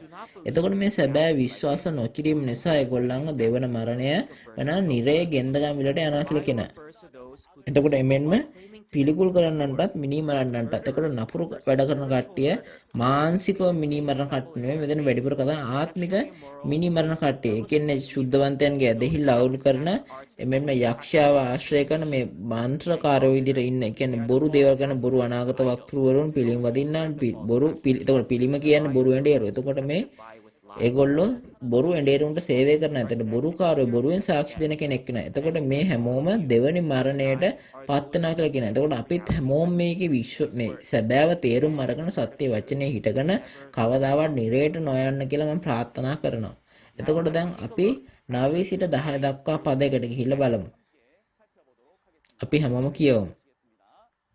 අන්තිම පීඩා සත සහ පාතල සත දරූ දේවදූතයන් සද්දනාගෙන් එක්කෙනෙක් ඇවිත් මාසම කතා කොට මෙහි එන්න බැඩල බෙටවන්ගේ භාර්යාව වන මනමාලී නුඹට පෙන්වන්නේ මේ කීවේය. "ඕ මහත් වූ උසූ කන්දකන ආත්මයන් වහන්සේගේ අනුභවයෙන් මා කෙනගෝ ශුද්ධ නුවර වූ යෙරුසලම දෙවියන් වහන්සේගේ තේජස ඇතුව දෙවියන් වහන්සේ විතින් ස්වර්ගයෙන් බසිනාමට පෙන්වුවේය." ඔව් ඔබ හොඳින් කියවන ලැබුවා. එතකොට මෙතනදී කියවන ලබනවා මේ පාත්‍ර හත දරාගෙන හිටපු දේවදූතයන් සද්දනාගේ එක්කෙනෙක් ඇවිත් මට කතා කොට මෙහි එන්න බැල්පටවාන්ගේ බාර ඇවන මනමාලී නුඹට පෙන්වන්නේ මි කිව්වා. එතකොට මෙතන තමයි කියන්නේ. එතකොට මෙතන මේ දේවදූතයා මෙතන පුද්ගලෙක් ඉන්න මේක අහන නිසා දක්න දැන් තමයි මෙයා අලුත් යහන් කියලා අපිට තේරුම් ගන්න ඕනේ. දැන් මේ දේවදූතයා කියලා කියනවා මම බැල්පටවාන්ගේ බාර ඇවන මනමාලී පෙන්වන්නම් කියලා කියනවා. එතකොට කවුද මේ බැල්පටවාගේ බාර ඇවරපත් වෙන? ඕගොල්ලෝ කුතුහලයෙන් සිටනවා නේද? එතකොට මේ දහන පදයට යන විට මේ ශුද්ධාත්මයන් විසින් එයාව මේ දේවදූතයෙක් එනවා කියලා කියනවා. එතකොට එයා මා විශාල විසුස්ථානයකට කියලා දෙවියන් වහන්සේගෙන් ස්වර්ගයෙන් බැස එනවා බාපෙනවා කියලා කියනවා. එතකොට මේක පොඩ්ඩක් අහලා දෙනවා. හරියට හරි. මේ එළිදරා 21 දෙකේ අන්තර්ගතයම තමයි මෙතන කියන්නේ. එතකොට එකේ සහ දෙකේ පදවල සුද්ධ නුවර අලුත් එලුසම ගැන තමයි කතා කරන්නේ. එතකොට මේ දේවදූතයා සුද්ධ නුවර වන අලුත් එරුසලම එනම් අලුත් ස්වර්ග රාජ්‍ය ඉදිරියේ මොකද්ද මේ කියන්නේ? එතකොට මේ දේවදූතයා කියනවා එයා මේ සුද්ධ නුවර අලුත් එරුසලම පෙන්වන්න කරනවා කියලා කියනවා. එතකොට එහෙනම් මොනවද වෙන කියන්නේ? අපි ගහයි කියලා බලනද? එතකොට මම මේ මනමාලිය බැල්පටවාගේ භාර්යාව ඔබට පෙන්නන්නම් කියලා කියනවා. එතකොට මේ සියල්ලම එකතු කරලා ගත්තොත් මේ බැල්පටවාගේ භාර්යාව වෙන කවුද? එතකොට මේ සුද්ධ මේ යෙරුසලමේ සුද්ධ නුවර යෙරුසලම ගැන තමයි කතා කරන්නේ. එසේනම් අලුත් යෙරුසලම මේ බැල්පටවාගේ භාර්යාව බවට කියන්න හේතුව කුමක්ද? එතකොට අපි දන්නවා මේ සුද්ධ නුවර වන අලුත් යෙරුසලම යනු යේසුස් වහන්සේ සහ ගෝලය 12 දෙනා විසින් නිර්මාණය කරන ලද ආත්මික ලෝකයේ දේවමාලිකා බවට අපි ඉගෙන ගත්තා. එතකොට දැන් මෙසේ නම් මෙතනදී ගෝල 12 දෙනා බැල්පටවාගේ භාර්යාව බවත් කියනවා. එතකොට ඇයි එහෙමනම් මෙතන භාර්යාව කියන්නේ ඇයි? එතකොට මේකට ආත්මික අර්ථිකුත් තියෙනවා. එසේනම් දෙවියන් වහන්සේට මේ දේව වචනේ තිබුණාද? ඔහු ගෝලයන්ට Tamanගේ වචනේ බීජ ලබා දුන්නා. එතකොට ගෝලයෝ මේ පුරුෂයාගෙන් බීජ ලබාගෙන දරුවන් බිහි කරන ස්ත්‍රීකගේ තත්ත්වයකටපත් වෙනවා. ඉතින් මෙම වචනේ බීජ ලැබීමෙන් ආත්මිකව මේ වචන ලබන කට්ටිය යේසුස් වහන්සේගේ භාර්යාව බඩපත් වෙනවා. එතකොට යේසුස් වහන්සේගෙන් වචනේ බීජය ලැබුව ආත්මික භාර්යාවගේ සත්‍ය සිටින බැවින් මේ පළමුවෙනි ගෝලයෝ ඒගොල්ලෝ බැල්පටාගේ භාර්යාව බඩපත් වෙන්නේ මෙන්න මේකයි. එතකොට දැන් සුද්ධ නුවර පෙන්වා ලැබූ මේ දූතයා පෙන්ව දුන්නේ කාටද? යොහන්ට. ඔව්. එතකොට දැන් මේක යුවේ අද දවසේදී පෙන්වන්නේ කාටද? මේක අලුත් යොහන් තමයි කියන්නේ. එතකොට ඇයි මේක මේ පෙන්වීමේ අරමුණ කුමක්ද? නිකන් මේක මේ නිකන් එතකොට මේ එයාට නිකන් අර මේ පරිසරය පෙන්වන්නද? පස්සේ එයා දැක්ක දේ ගැන නිකන් මෙච්චර මෙහෙම ලස්සනයි කියලා කියවනද? නැහැ. එහෙම එකක් නෙමෙයි. මේ මානසික ලෝකයේදී මේ ආත්මික ලෝකයේ දුට්ටුව ශුද්ධ නුවර අලුත් එරුසලම නිර්මාණය කරන්න තමයි මේක සිද්ධ කරන්නේ. මේකම තමයි මතේ 6:10 දී කියන්නේ ස්වර්ගයෙන් පොළොවේ දේ ඉෂ්ට කරන්න ඕනේ කියලා කියන. එතකොට මේ එක පුද්ගලිකව තෝරාගෙන ඔහුට ස්වර්ග රාජ්‍යය පෙන්වනවා. එතකොට එයාට තමයි කියන්නේ ස්වර්ගයෙන් පොළොව මත පිට හදන්න ඕනේ කියලා කියනවා. ඔබ එලිතරව 4 වෙනි හොඳින් ඉගෙන ගත්තා නේද? අපි ඒකෙදි හොඳින් ඉගෙන ගත්තා. ඒකෙදි එක පුද්ගලයෙකුට තමයි දේව රාජ්‍ය ආත්මික ලෝකේ මේක පෙන්눔 කරන්නේ. එතකොට මේක සැබෑවේදී අලුත් යහන් දැකලා මේක දැකීමේ අරමුණ බඩපත් වෙන්නේ ඒ ආකාරයෙන් පොළොව මත පිට ස්ථාපිත කරන්න. එතකොට මේ අවස්ථාවේදී මට ඔයගලන්ට කියන්න අවශ්‍ය දෙයක් තියෙනවා. එතකොට කවුරු හරි මේක පොළොව මැව්වේ Taman දැක්ක විදිහට නම් Tamanට හිතෙන විදිහට නම් වෙන විදිහකට නම් ඔවුන් එය දුටු බව සාක්ෂියක් තියෙන. එතකොට එයා ඒක දැකපු නිසා තමයි මේක හදන්නේ. එතකොට මේ පොළොව මත පිට යම් දෙයක් ඒ විදිහට නිර්මාණය වෙනවා නම් ඒක තමයි ස්වර්ගයේ සාක්ෂිය වෙන්න ඕනේ. ස්වර්ගයේ මෙන් සිද්ධ කරනවා කියන එක. එතකොට 11 සිට 21 දක්වා පදවල අපි ගිහිල්ලා එකට කියවමු. මම ඒක මේ පින්තූර හරහා ඔයගලන්ට පැහැදිලි කරන්න. අපි ඒක ගිහිල්ලා කියවලා බලමු. ඇගේ ආලෝකය ඊට අනාර්ග වූ මාණික්කයකට සමානය. එනම් පළඟු මෙන් පැහැදිලි වූ සූර්යකාන්ති ගලක් වාගේය. මහත් වූ උස්සු පවුරක්ද දොරටු 12ක්ද ඊට තිබුණේය. දොරටු ළඟ දේවදූතයෝ 12 දෙනෙක් සිටියෝය. ඒ පිට නාම ලියා තිබුණේ ඒ වනාහි ඊශ්වර පුත්‍රයන්ගේ 12 ගෝත්‍රයන්ගේ නාමය. නැගිරින් දොරටු 3ක්ද උතුරුන් දොරටු 3ක්ද දකුණෙන් දොරටු 3ක්ද බස්නාහිරින් දොරටු 3ක් තිබුණේය. නුවර පවුරට අත්තිවරන් 12ක් තිබුණේ. ඒවා පිට බැඩළුවන්ගේ ප්‍රේතයන් 12 දෙනාගේ නාම 12 ලියා තිබුණේය. මා සමග කතා කළ තැනැත්තාට නුවරද එහි දොරටුද එහි පවුරද මනින පිරිස මිම්මක් කොට අණ්ඩක් තිබුණේය. නුවර සතරස්ව පිහිටා තිබුණේ. එහි දිගද පළලේ ප්‍රමාණයට තිබුණේ. ඔහු දණ්ඩෙන් නුවර මැන්නේ. ඒ පල්ලම් 12000ක්ය. එහි දිගත් පල්ලත් උසත් එක සමානය. ඔහු එහි පවුර මැන්නේ එක් මිනිසෙකුගේ එනම් දේවදූතයෙකුගේ මිම්මේ 144 රියනක්ය. එහි පවුර සූර්ය කාන්ත වලින් ගොඩනගා තිබුණේ. නුවර පවිත්‍ර වීදුරුවලට සමාන වූ පවිත්‍ර රන්ය. නුවර පවුරේ අත්තිවාරම් සියලුම ආකාර අනල්ග ගල් වලින් සරසා තිබුණේය. පළමු අත්තිය සූර්ය කාන්තිය, දෙවෙනි එක නීල කාන්තිය, තුන්වෙනි එක වර්ණ කාන්තිය, හතරවෙනි එක මරකතය, පස්වෙනි එක නඛමාණික්‍ය, සාවෙනි එක ලෝහිතාංකය, සත්වෙනි එක රන් කාන්තිය, අටවෙනි එක වෛදූර්ය, නවවෙනි එක පුෂ්පරාගය, දසවෙනි එක ගෝමේදය, 11වෙනි එක පද්මරාගය, 12වෙනි එක අඹතේසය. දොරටු 12 මුතු 12ක්ය. එක එක දොරටුව එක එක මුතු ඇටයකින් සාදා තිබුණේ. නුවර වීදියේ විනිවිද පෙනෙන වීදුරු මෙන් පවිත්‍රාන්‍ය. ඔව් ඔබ හොඳින් කියනු ලැබුවා. මෙම ශුද්ධ නුවර අලුත් එළුසම විදිහට බලන විදිහට මේ ශුද්ධ නුවර මේක හරියටම ලෝහිතාංක සහ පළඟු වගේ පැහැදිලි වටිනා ආභරණ වෙලා කියලා කියනවා. එතකොට මේක මේ විවිධාකාර මැණික් වලින් තමයි මේක লীලා තියෙන්නේ. එතකොට මේක දැකලා ගොඩක් අය කියනවා කොහොමද අම්බෝ ස්වර්ගයට ගියොත් නම් රත්තරන් තියෙනවා ආභරණ ගොඩක් තියෙනවා ඒක නිසා මම ස්වර්ගයට ගියොත් මේ වටිනා ගල් වලින් හදපු ලොකු මගේ මේ ස්වර්ගයේ නිවසක් තියෙනවා කියලා කියනවා. කෙසේ වෙතත් ආත්ම ලෝකයේ ස්වර්ග රාජ්‍ය අනුව ආත්මයන්ගෙන් සදුම්ලා සංවිධානයක් වන අතර එය ආත්මයන්ගේ රාජධානියක් බඩපත් වෙනවා. එතකොට මේකේ මේ ගල් කියලා මානසික ආභරණ මොකුත් නැහැ. මේක සාදෘශ්‍ය දෙයක්. ඒ කියන්නේ අල්ලන්න බැරි දෙයක්. ඉතින් දැන් සුද්ධ නුවර අලුත් එරුසලම ස්වර්ගයෙන් බැසෙන්නේ දෙවියන් වහන්සේ මේ යේසුස් වහන්සේ සහ ගෝල 12 දෙනා සහ දෙවිදුවන්ගේ ආත්මත් එක්ක තමයි එන්නේ. එතකොට අපි ආත්මයන්ගේ සංවිධානය සඳුනන දේ ඔබට මතක තියාගෙන ඉන්නවා කියලා අපි ඊළඟට කතා කරන දෙයට මතක තියාගෙන ඉන්න කියලා මම විශ්වාස කරනවා. එතකොට දැන් මේ පින්තූරේ කියන විදිහට අපි කියවපු විදිහටම අපි මෙන්න මේ පින්තූරේ පොඩ්ඩක් ගිහිල්ලා බලමු. කියවපු දේවල් බලන විදිහට. එතකොට මෙතනදී කියනවා ගෝත්‍ර 12ක් තියෙනවා කියලා කියනවා. එතකොට ස්වර්ගයේ ගෝත්‍ර 12ක් තියෙනවා. කෙසේ වෙතත් මේ ගෝත්‍ර 12 මේ ඒකේ උඩ නම් දීලා තියලා කියනවා. එතකොට ගෝත්‍ර 12 මුතු යට කියලාත් කියනවා. මුතු කියලාත් කියනවා. එතකොට මේ දැන් ස්වර්ග රාජ්‍ය හැදිලා තියෙන්නේ මේ 12 කියන්නේ ගේට් 12ක් කියන නැත්නම් මුතු 12ක් සහ ගෝත්‍ර 12 කියන. තාද දැන්ටමත් මුල් ගල් 12ක් තියලා කියනවා. එතකොට නිවසක් තනියුත් නැහැ. එහි මුල් ගල් තිබෙන්න ඕනේ. එතකොට ඒකේ මුල් ගල් 12ක් තියෙනවා කියලා කියනවා. එතකොට ඔබ මෙතන මුල් ගල් 12ක්ම දැක තියෙනවා. එතකොට ඔබ මේවා ඇත්ත මැණික් කියලා හිතන්න නරකයි. මේ හිතෝපදේශය 16ට ගෙවිට එතනදි කියන්නේ කොහොමද? මේ දෙවියන් වහන්සේගේ වචනය රන් රිදියා වලට සමාන කරලා තියෙනවා. එතකොට මේ ගෝල 12 දෙනා ගැන කතා කරොත් 1 පේත්‍රස් 2:4 කියන්නේ කොහොමද? යේසුස් වහන්සේව අනර්ග ජීවමාන ගලක් විදිහට එතන හඳුන්වලා තියෙනවා. මේක කෙටියෙන් කිව්වොත් යේසුස් වහන්සේ ආභරණයක් බඩපත් වෙනවා. එතකොට මේ එයා ඇත්ත මැණිකක් නේද? නැහැ. එතකොට මේක ආභරණය කියන්නේ මේකේ වටිනාකම වෙනස් නොවන නිසා. එතකොට දෙවියන් වහන්සේගේ ඇස් සමයේ යේසුස් වහන්සේ වටිනා සත්‍ය වචන ඇති අනර්ග පුද්ගලයෙකු හා සමාන තත්ත්වයකටපත් වෙනවා. එතකොට අපි මේ දරුවෙක්ව දැක්කම අපි කියන්නේ නැද්ද? එයා රත්තරන් වගේ දරුවෙක්. එතකොට මගේ ආදරණීය දරුවා ඔහොම කියලා කියනවා. එතකොට අපි යේසුස් වහන්සේට වටිනා ජීවමාන ගලක් කියනවා. එතකොට අපි 1 පේත්‍රස් 2:5ට කියලා කියම කොහොමද කියන්නේ? ආත්මික ගෘහයක් වල ජීවමාන ගල් මෙන් ගොඩනගනු ලබන්න වෙයි කියලා කියනවා. එතකොට මේ ගෝලයේත් මේගොල්ලොත් ජීවමාන ගල් බාටපත් වෙනවා. ඒගොල්ලොත් ආවරණ බාටපත් වෙනවා. එතකොට මේ දෙවියන් වහන්සේගේ ඇස් සමයේ බොහෝ ගල් තියෙනවා. නමුත් ගෝල 12 දෙනා සහ යේසුස් වහන්සේ වටිනා ගල් බාටපත් වෙනවා. මක්නිසාදත් ඔවුන් සැබවින්ම දෙවියන් වහන්සේ වචනය ගැන සාක්ෂි දුන්න අතර ඔවුන් ප්‍රාණ පරිත්‍යාග වෙලා ස්වර්ගයට ගිය නිසා. එතකොට ඉක්බිතු මේ මැණික් වැනි අය මතුවලා දෙවියන් වහන්සේගේ ඇස් සමයේ මැණික් මතුව ඇති බව පෙන්눔 කරනවා. එතකොට දැන් මෙතන ගිහිල්ලා බලන්න මේ ගෝල 12 දෙනා ඉන්නවා.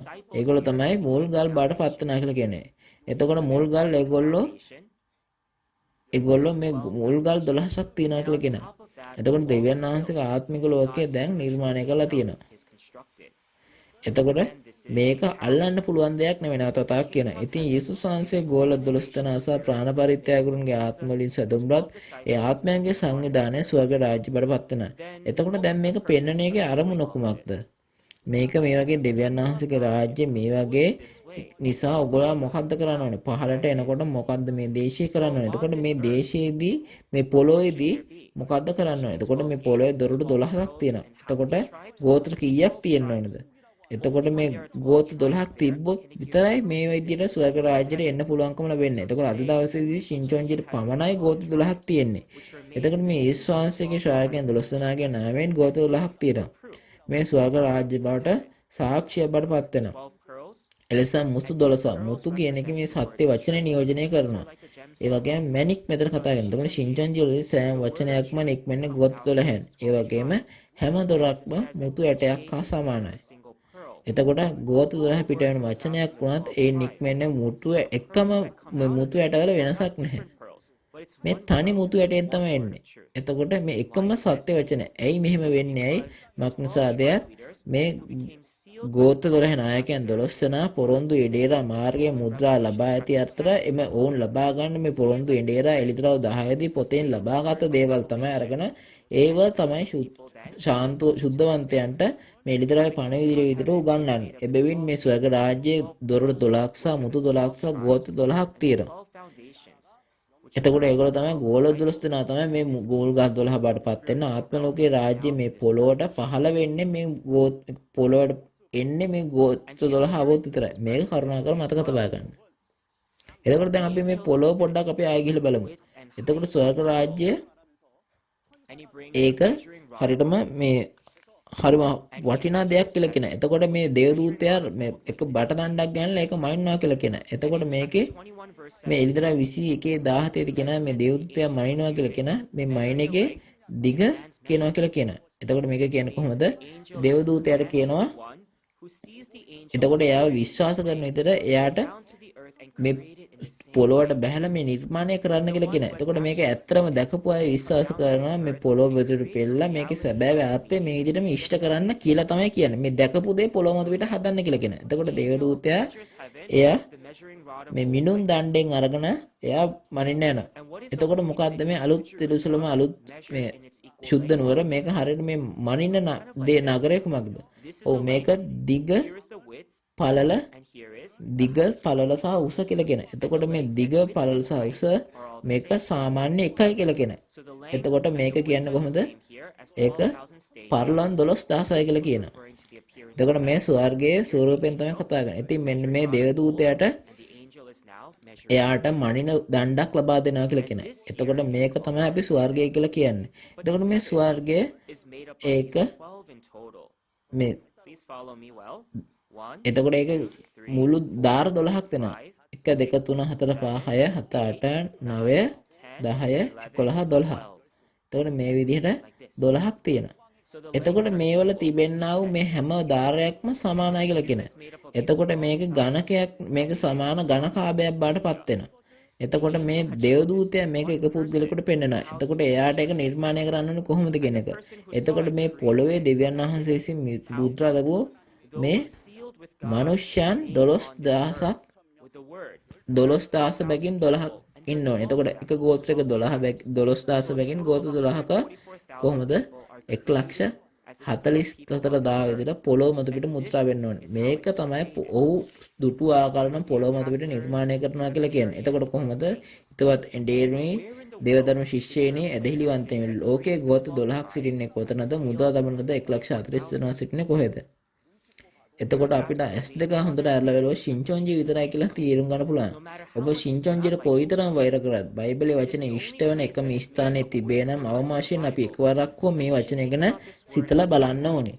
එතකොට ශින්චොන්ජි anu බයිබලයට අනුව ඉෂ්ට වෙන ස්ථානයක්. එහි තිබෙන පරිදි මේ පොළොව මත පිට ස්ථානය ගත වෙලා තියෙන විදිහට තමයි එකම තියෙන්නේ. එතකොට මේ විදිහට තමයි මේ වචනේ හැදිලා මේ ඉෂ්ට වෙලා තියෙන්නේ කියන එක අපි දැන් තේරුම් ගන්න ඕනේ. එතකොට දැන් අපි 22 සිට 27 දක්වා පද අපි ගිහිල්ලා කියවමු.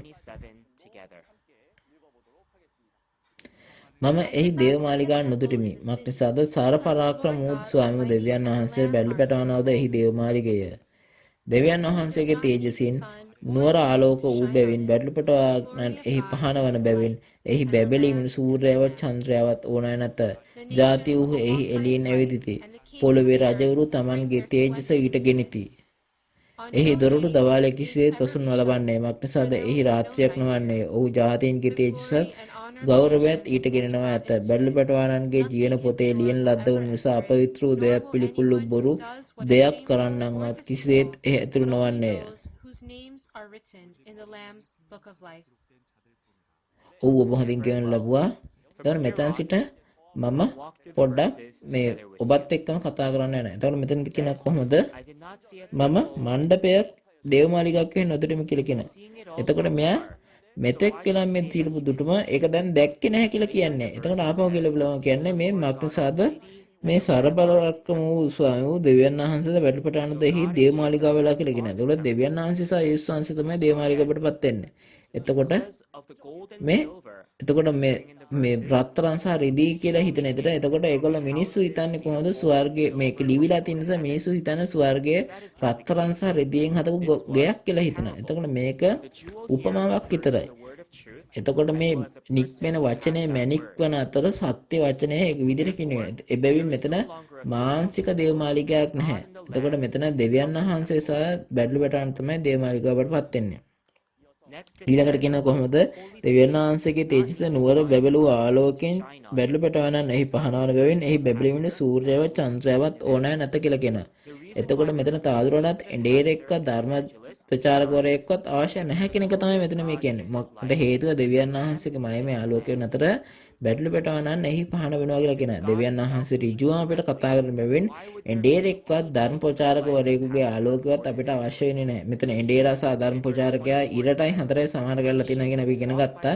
එතකොට මෙතන 24 වෙනි පදයේදී කියන්නේ ජාතිව එවිදිති පොළවේ රජුරු තමන්ගේ තේජස ඊට ගෙනති. මෙතනදී කියන්නේ කොහොමද? එතකොට වැදගත්ම දේ තමයි මේ 1 පේත්‍රස් 2:9 කියන රජවරු කියන එක අපි ඉගෙන ගත්තා. ඒගොල්ලෝ පූජකයෝ කියන එක කියලා ඉගෙන ගන්නවා. එතකොට මේක මොකද්ද? මේ ස්වර්ගයට වැදගත්ම ඔබට මහිමයට අවශ්‍ය නම් කුමක් සඳහාද? වැදගත්ම දේ නම් ස්වර්ග රාජ්‍යයට යෑම. එතකොට මේ තේජසට ඇතුල් වෙන්නේ ස්වර්ගයේ නගරේ මේ දොරටු 12ක් තියෙනවා. මේ දොරටු 12න් කතාදුරටත් එහි රාත්‍රියක් නොවන්නේ කියලා කියනවා. එතකොට මේ ශුද්ධ නුවරේ මේ දොරටු 12ක් තියෙනවා. එතකොට දොරටු 12 ගෝත්‍ර 12යි කියනු ලබනවා. එබැවින් මාංශය හා ආත්මය එකට එකතු වෙන මේ ගෝත්‍ර 12 සෑමට විවුර්ත පාදන අතර ශුද්ධ නුවර රාත්‍රිය, ඒ කියන්නේ ශුද්ධ නුවරේ පිටතන තමයි රාත්‍රිය කියලා ඉස්සරහට ගත්තා. එතකොට දෙවියන් වහන්සේ වචන නොමැතිව නොතුනුවත් කමින් මේකෙන් කිසියෙකුට යන්න බෑ කියලා කියනවා. එතකොට 26 වෙනි පදයේදී කියන්නේ කොහොමද? ඔව් ජාතීන්ගේ තේජසත් ගෞරවයත් ඊට ගෙනනවා ඇත. එතකොට මේ ගෞරවයෙන් හා මිනිස්යන්ගේ ජාතීන්ගේ මහිමින්න ගෞරවයෙන් මිනිස්සු සුද්ධ නුවරට ඇතුල් වෙනවා කියලා කියනවා. එතකොට 27 වෙනි පදයේදී බැලු පුරාණගේ ජීවන පොතේ ලියන ලද්ද වෙන නිසා අපවිත්‍ර දෙයක්වත් පිළිකුල් වූ බොරු දෙයක් කරන්නවත් කිසි දෙනෙක් එහි ඇතුල් නොවන්නේ කියලා කියනවා. එතකොට මේ විදිහ කට්ටියට විතර ස්වර්ග රාජ්‍යයට යන්න පුළුවන් ඉන්නේ. එහෙනම් ඔබ අනිවාර්යයෙන්ම ජීවන පොතේ සටහන් විය යුතු නේද? එතකොට ඔබ දන්නද ජීවන පොතේ තේරුම කොහොමද කියන එක? එතකොට ජීවන පොත මොකක්ද කියන එක දන්නේ නැත්නම් එහෙනම් ඒක තේරුම දන්නේ නැහැ කියන්නේත් අපි ඒකේ නම ලියලා නැහැ කියන එක. එතකොට මේ ජීවන පොත යන්නේ අදහස් කරන්නේ මේ ස්වර්ගයේ පවුලගේ නම් ලියලා තියෙන තැන. එතකොට මෙතන මේ ජීවන ඇති මිනිහයාගේ නම් ඇති ලියා ඇති පොත. මේක තමයි ජීවන පොත කියලා කියන්නේ. ජීවන පොතේ ලියා ඇති කට්ටිය ගැන අපි ගිල බලුවොත් මේ යොහන් ජීවනය ගැන කතා කරලා යොහන් 1:4 ගිල බලුවොත් දෙවියන් වහන්සේ තුල ජීවනය තියෙනවා කියලා කියනවා. එතකොට දෙවියන් වහන්සේගේ වචනේ පාතින අතර දෙවියන් වහන්සේගේ දරුවන් වෙන්නේ දෙවියන් වහන්සේගේ මේ වචනේ තියෙන කට්ටිය. ඕන් තමයි ජීවනය කියන්නේ. මේක තමයි ජීවන පොතේ යනවා කියලා කියන්නේ. මේක කොච්චර වැදගත් දෙයක්ද කියන එක අපි බැලුවොත් කොහොමද මේ එලිදරව්ව පොතේ 6 පාරක් මේක ලියලා තියෙනවා. එලිදරව් 3:5, එලිදරව් 13:8, එලිදරව් 17:8, එලිදරව් 20:12, එලිදරව් 20:15, එලිදරව් 21:27 විදියට මේ 6 පාරක් මේක ලියලා තියෙනවා. එතකොට අපි එලිදරව් 20:15ට ගිහිල්ලා සහ 12 සහ 15ට ගිහිල්ලා බලුවොත් කියන්නේ කොහොමද? ජීවන පොතේ නම ලියන්න නැතිනම් ගින්නෙන් හා ගෙන්දගමෙන් දැවෙන විලෙහි ඔබගේ කොටස වෙනත ලියවිලා තියෙනවා. එතකොට එහෙනම් මේ ජීවන පොත කියන්නේ අපිට තෝරගන්න දෙයක් නෙමෙයි. අපි එක්ක අපි නිරයට යනවා නම් ඊට වඩා ජීවන පොත හොඳද නැද්ද කියන එක අපි තෝරා ගැනීමක් නෙමෙයි අපි මෙතන කියන්නේ. ඔබ ඇදහිලිවන්තයෙක් නම් ඔබ අනිවාර්යයෙන් මේක ලියවිලා තියෙන්න ඕනේ. ජීවන පොතේ යන කුමක්ද අපි නොදන්නේ නම් ඔබට ඒක ලියවෙන්න බෑ. මේ තමයි ජීවන පොතේ සැබෑ ගිහිල්ලා බලුවොත් අවසානයේදී මේ පොළොව මත පිටට දෙවියන් වහන්සේගේ පොරොන්දු එඬේරා විසින් මෙහෙයුණු ලද ස්වභාවයේ ඉන්න මේ ජනතාව චින්චොන්ජි ගෝත්‍ර 12 ලේඛනය තමයි ස්වර්ගයේ ලේඛන තමයි ජීවන පොත බඩපත් වෙන්නේ. එළිතරා 2012 දී අපි ගිහිල්ලා බලුවත් කියන්නේ කොහොමද? මලාවු ලොකු අයද කුඩා අයද සිංහාසනයේ ඉදිරියේ සිටින අතර මේ පොත දිගන්න ලැබුවේ. ජීවන පොත වෙන තවත් පොතක් දිගන්න ලැබුවේ. එතකොට මේ දෙවියන් වහන්සේක තමයි ජීවන පොත තියෙන්නේ. එතකොට මේ බයිබලේ පොත් 66 ගැන තමයි මෙතන දිගැලලා තියෙන තවත් පොතන ජීවන පොත තියෙන්නේ. එතකොට එළිදා 3:21 දී දෙවියන් වහන්සේ මෙතන ගිහිල්ලා දෙවියන් වහන්සේ සිංහාසන මත ජය ගන්නා සහ දේශ වහන්සේත් එක්ක ඉන්නවා කියලා කියනවා. එතකොට මෙතන තමයි ජීවන පොත දෙවියන් වහන්සේගේ දකුණු අතේ තියෙනවා කියලා කියනවා. එතකොට මේ ජීවන පොත් සහ ජීවන පොත ගැන තවත් පොතක් තියෙනවා කියලා කියන්නේ මෙන්න මේ හේතුව මත. ජීවන පොත දකුණු පතේ තියාගෙන ඉන්නවා කියලා කියන්නේ දෙවියන් වහන්සේ සහ යේසුස් වහන්සේ එළිදරව් 3:21 දී මේ ජීවන පොත දකින විට ජයග්‍රාහකයාට තමයි මේක දීලා තියෙනවා කියලා කියන්නේ. එතකොට ජීවන පොත දෙවියන් වහන්සේ සහ මේ ජීවන පොත් දෙවියන් වහන්සේ යේසුස් වහන්සේ එක්ක ජීවන පොත තියනවා කියන්නේ අනිත් පැත්තෙන් ගත්තොත් ජයග්‍රාහකයාත් එක්ක දෙවියන් වහන්සේ යේසුස් වහන්සේ ඉන්න නිසා එතුමා සමග ජීවන පොත තියනවා කියලා කියන එක. එතකොට දෙවියන් වහන්සේ යේසුස් වහන්සේ මේ ජයග්‍රාහකයා සිටින තැන ස්ථානයේ සිටින නිසා මේක මොකක් වඩපත් වෙනද? මේක ස්වර්ගයේ වඩපත් වෙනවා. එතකොට මෙතන ලියවෙන්න නම් අපි එහෙනම් කොයි විදිහටද මේක ලියවෙන්න ඕනේ? එතකොට මේ ස්වභාව ජයග්‍රාහකයන් ආත්මන ස්වභාවයේ නම සින්චොන්ජිය. එසේනම් එම නම සටහන් කළ සින්චොන්ජි ස්වභාවයේ ලේඛනයේ ජීවන පොතේ හරේ වඩපත් වෙන. එසේනම් උන්වහන්සේගේ උන්වහන්සේගේ ජීවන පොතේ මගේ නම ලියවිලා කිසියෙකු අපාය නිරේට නොගොස් සියලු දෙනා ස්වර්ගයට යන ඇතයි අපි සියලු දෙනාම දැඩි ලෙස ප්‍රාර්ථනා කරමු. එතකොට එහෙනම් අද දවසේ අපි නිගමනයට යන්නයි හදන්නේ. ආදම්ගේ කාලයේ සිට මේ පොළොව හැරගිය දෙවියන් වහන්සේ අවුරුදු 6000කට පසුව නැවත මේ පොළොවට පැමිණෙන්න පටන් ගන්නවා. එතකොට මේ නැවත පිහිටීමේ කාර්ය ඉෂ්ට කරන්න තමයි පටන් ගන්නේ. එතකොට තවදුරටත් එතන මරණයක් නැති පාරාදීසයේ ලෝකයක් මේ මිහිවත පිහිටවන. එතකොට මේක තමයි අලුත් ආස අලුත් පොළොව සින්චොන්ජි එහෙම නැත්නම් ශින්චොන්ජි කියන එක කෙටි කරලා තියෙන ශින්චොන්ජි කියලා කියන. එතකොට ඒක තියෙනවා අලුත් ආස අලුත් පොළොව කියන එක තමයි කොරියානු භාෂාවෙන් ශින්චොන්ජි කියන එක කියන්නේ. එසේනම් අපි සියල්ලන්ම දෙවියන් වහන්සේගේ රාජ්‍යයට පැමිණ දෙවියන් වහන්සේ සමග එකට ජීවත් වීම නැති සුදුසුකමක් වෙන දෙහිල්ලේ අරමුණු මොන විදිහට තියාගෙන ඉන්න ඕනේ. ස්වර්ගයට වඩා දෙයක් තියනවාද? මම මුදල් ලිපෙව්වා කියලා අපිට ස්වර්ගයට යන්න බෑ. කීර්තිය බලාගත්ත කියලා යන්නත් පුළුවන්ද? ඒ යන්නත් බෑ. එහෙනම් අපගේ ආදරණීය එඬේරිණී දේවධර්ම ශිෂ්‍යයනි සභා සමාජිකණිය අපගේ ඉලක්කයේ ස්වර්ගයේ සිටීමට නම් ස්වර්ගයේ වැඩ දැන් සිදු වෙමින් පවතින අලුත් ආස අලුත් පොළොව ශින්චොන්ජි ගැන අපි දිගටම විශ්වාස කරන ඇතයි බලාපොරොත්තු වෙමි. එතකොට දෙවැනුව මේ එළිදරව්වේ සිද්ධිය දැකපු අසපු එකම තැනත්තා බාටපත් වෙන යේසුස් වහන්සේ පොරොන්දු එඬේලා මෙයා තමයි අලුත් යහන්. අද සැබෑ බාටපත් වෙන්නේ ශින්චොන්ජි සභාපතිතුමා වන්නා මාන්නේලි ඊතුමා. ඉතින් දැන් කවුරු එළිදරව් පොත කියන විට මට ඇහුණා මම දැක්කා මම දුටුවා මේ විදිහට කියන්නේ දෙවියන් වහන්සේ ඊළඟ පරිච්ඡේදය එකින් එක සම්පූර්ණ කරන විට එක පැත්තක ඉඳන් මේ සියලුම දේ අහපුසා දැකපු දැනත්තා වෙනවා. එතකොට ඔහු ආත්මික ලෝකයේ දැකපු සුද්ධ නුවර දැකපු විදිහට මේ පොළොව මත පිටත් මේ යෙරුසලමේ ගෝත්‍ර 12 දොරටු 12ක් හදනවා. එතකොට ඒක ස්වර්ගයෙන් පොළොව මත පිටත් හදනවා. එතකොට ස්වර්ගයේ දොරටු 12 වගේ මේ ගෝත්‍ර 12ක් අතලා දොරටු 12ක් ඇති කරනවා. එතකොට මේක මේ ආත්මික ලෝකයේ දුටුව විදිහටම පොළොව මත පිට හදනවා. ඒක තමයි ගෝත්‍ර 12. මෙතන තමයි මේ විදිහට පොළොව හදලා තියෙන එකම ස්ථානේ බඩපත් වෙන්නේ. මේ පොළොව 1,40,000 ලැබුවේ මේ විදිහටම. මෙතන තමයි සාක්ෂි මණ්ඩප දේවමාලිගාවන ශින්චොන්ජි යේසුස් සභාව. ඔබට මෙතන ස්ථානය කොතනද හොයාගන්න කොහොමද? 1,40,000 මුද්‍රා තිබෙන එකම ස්ථානය විතරයි ශින්චොන්ජිය. අද දවසේ පොරොන්දු එඬේලා අදපු ආකාරයටම ශින්චොන්ජි මේ පොළොව මත පිට නිර්මාණය වී ඇත. ස්වර්ගයේ දෙවියන් වහන්සේ යේසුස් වහන්සේ අප සමග සිටින බවට එකම සාක්ෂි මේක. එතකොට අවසානයේ තෙවැන්න දෙවියන් වහන්සේ සහ යේසුස් වහන්සේ අනාගත වාක්‍ය කියපු දේ අනිවාර්යයෙන්ම ඉෂ්ට කරනවා. ඊසාය 14:24 කියන විදිහට සේනාවල ස්වාමීන් වහන්සේ දිවුරා කතා කොට මා යෝජනා කළ ලෙසම සිදුවන්නේ මා අදහස් කළ ලෙසම ස්ථිර වන්නේ කියලා ලියවලා දෙනවා. එතකොට දැන් වචනයේ සහ අනාගත වාක්‍යයට අනුව සැබෑ නිසකවම දිස්ුණු ඇත. නමුත් නිරයට යාමෙන් වැළකී සිටීමට ඔබ සැබෑ විශ්වාස කළ යුතුය. එබැවින් එළිදරව් 21:8 පවසන්නේ විදිහටයි. ඉතින් අද මේ පහළ වෙලා තියෙන සැබෑව අපි හැමදෙනා විශ්වාස කළ ස්වර්ගයට යන්න පුළුවන් වෙන්න කියලා මම ප්‍රාර්ථනා කරනවා. ඔබ යේසුස් වහන්සේ විශ්වාස කරනවා නම් ඔබ යේසුස් වහන්සේගේ වචනේ විශ්වාස කළ යුතුයි. ඔබ දෙවියන් වහන්සේ විශ්වාස කරන්නේ නම් ඔබ දෙවියන් වහන්සේගේ වචනේ විශ්වාස කළ යුතුයි. එතුමා කියපු විදිහටම සැබෑ මැතු වෙලා තිබෙන නිසා මේක මිනිස්සු කරපු දෙයක් නෙමෙයි. මේක මිනිස්සුන්ට කරන්න බෑ මෙහෙම දෙයක්. ඉතින් අද ශින්චොන්ජි දර්ශනය වෙන්නා ගොතලා මනුස්ස ඉතිහාසයේම මිනිස්සු හදපු දෙයක් නෙමෙයි. මේක දෙවියන් වහන්සේ සහ යේසුස් වහන්සේ පොරොන්දු විට පොරොන්දු කාලේ පෙවෙන්න ඕන් මේ පොළොව මතට වෙන්නේ දෙවියන් වහන්සේකම ඇවිල්ලා බාට පත් කිරීම සඳහා එක එඬේරෙක්ව පත් කරනවා. ඉතින් මේ සියල්ල ඇත්ත වශයෙන්ම දෙවියන් වහන්සේ සහ යේසුස් වහන්සේට අයිති බැවින් අප සියල්ලම එකට විශ්වාස කර ස්වර්ග රාජ්‍යයට යනවා තමයි මම බලාපොරොත්තු වෙන්නේ.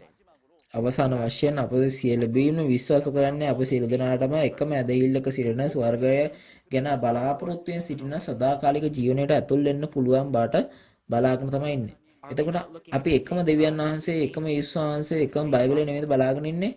ඉතින් ඇත්තටම අපි එකට සටන් කරන්නේ නැතුව අපිට සියලු දෙනාට ස්වර්ග රාජ්‍යයට සදාකාලික ජීවනයට ඇතුල් වෙන්න පුළුවන් වෙන්න කියලා මම විශ්වාස කරනවා. ඉතින් මම අවසාන වතාවට අපි කය ගහමු අපි අවියාවන් කියලා. අපි දෙවියන් වහන්සේ යේසුස් වහන්සේ තුල එක අවියාවන්. ඒතර අපි අර්ථයෙන්ම කය ගහලා මේ විදිහට ඇඟිල්ල උස්සනවා. එතකොට ඒකට මේ තෙක් සවන් දීම සම්බන්ධයෙන් ඔබට ස්තුතිවන්ත වෙනවා. හිතවත් එඬේරුණි දේවධර්ම ශිෂ්‍යේනි සාධනීය සුද්ධවන්තේනි අපි හැමෝම ස්වර්ගයට යනවා. ඒ වගේම අපි දෙවියන් වහන්සේ තුල සහ යේසුස් වහන්සේ තුල එකක් බාටපත් වෙනවා. we are one. දෙවියන් වහන්සේ සහ යේසුස් වහන්සේ තුල අපි එකයි. we are one. ඔව් ඔබට ස්තුතියි. දැන් අපි ආඥා කර අවසන් කරමු.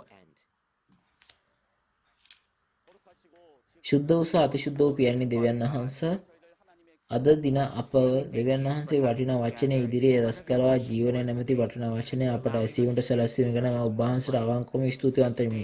අද ස්වර්ගයේ සුදු කලාමෙන් දෙවියන් වහන්සේගේ රාජ්‍ය මේ පොළොව මත පිට මවන ලැබෙනවා මෙන්න ආත්මික අලුත් ඊශ්‍රායලයේ ගෝත්‍ර 12 මේ පොළොව මත පිට මවන ලදී. ඔබ ඒ සියල්ලම ලියා ඇත. එවේ සිදුවීම් පවතී. අපි සියලු දෙනා දෙවියන් වහන්සේට සැබවින් ප්‍රේම කරන අතර අපි දෙවියන් වහන්සේට ප්‍රේම කරමු. එබැවින් කරුණාකර සියලු දෙනාම දෙවියන් වහන්සේගේ අවබෝධය සැබෑවට පැමිණීමට ඉඩ ලබා දුන වෙනවා. එබැවින් අප සියලු දෙනාටම වෛර නොකර වචනය තුල එකක් බාටපත් වී ගැලීම ස්වර්ගයේ සහ සදාකාලික ජීවනයේ උරුම කරන සියලු දෙනාම ඇදහිලිවන්තයන් බාටපත් වෙන්න උදව් කළ මැනව. එබැවින් කරුණාකර අපි සියලු දෙනාට උදව් කරන්න.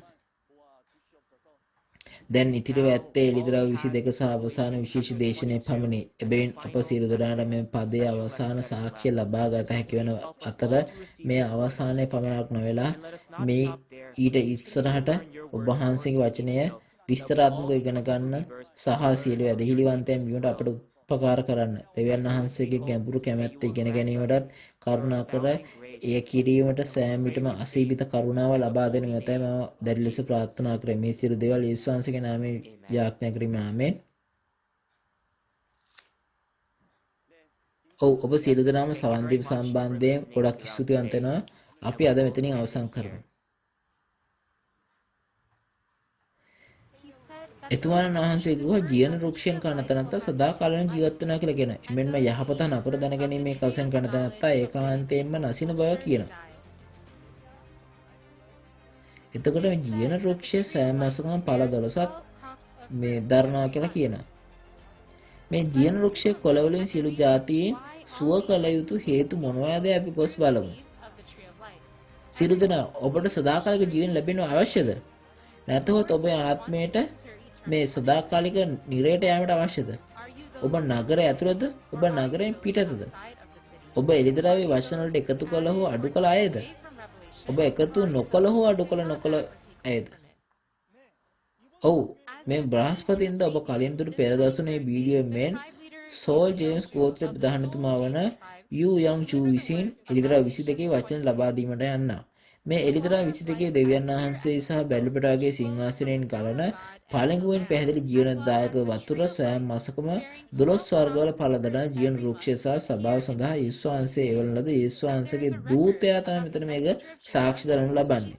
ඒ ලෝකුරා සිටින බොහෝ දෙනා කුතුහලයෙන් සිටින ප්‍රශ්නයක් වන අතර එය සියලුම ඇදහිලිවන්තයන් දැනගත යුතු ඉතා වැදගත් වචනයක් බවට පත්වනවා. අද වේලාව මෙන්ම එදාටත් පෙර අවුරුදු 10ටම මේක පටන් ගන්න ලබනවා. ඔබ සියලු දෙනාටම සහභාගී වෙලා දෙවියන් වහන්සේගේ මහිමය ලබා දීලා ආශිර්වාදලත් වටිනා පවුලක් බාටපත් වෙන ඇත අපි බලාපොරොත්තු වෙමු. චින්චොන්ජි සභාවට එළිදරව්වේ වචනේ මෙතන විශ්වාසී සාක්ෂි දෙන්න පුළුවන් වෙලා ඇති හේතුව නම් අලුත් ගිවිසුම එළිදරව් පමණක් නොව සුභාරංචි 4 අනාගත වාක්‍ය සහි සැබෑ ප්‍රගුණ කළ පොරොන්දු එඬේර ඔවුන් සමග සිටින බැවින් ඔබ අද ඇසූ එළිදරව් වචන වලට අමතරව ඔබට මෙම සින්චොන්ජි සභාවේ සහ එහි ඉගැන්වීම් පිළිබඳ වැඩිදුර ප්‍රශ්න ඔබ විසින් තිබේ නම් කරුණාකර තිරේ පෙන්වා ඇති එක් එක් ගෝත්‍ර නියුත අංකය අමතන්න. අපි ඔබට සවිස්තරාත්මකව සහ කාරුණිකව මඟ පෙන්වන්නෙමු.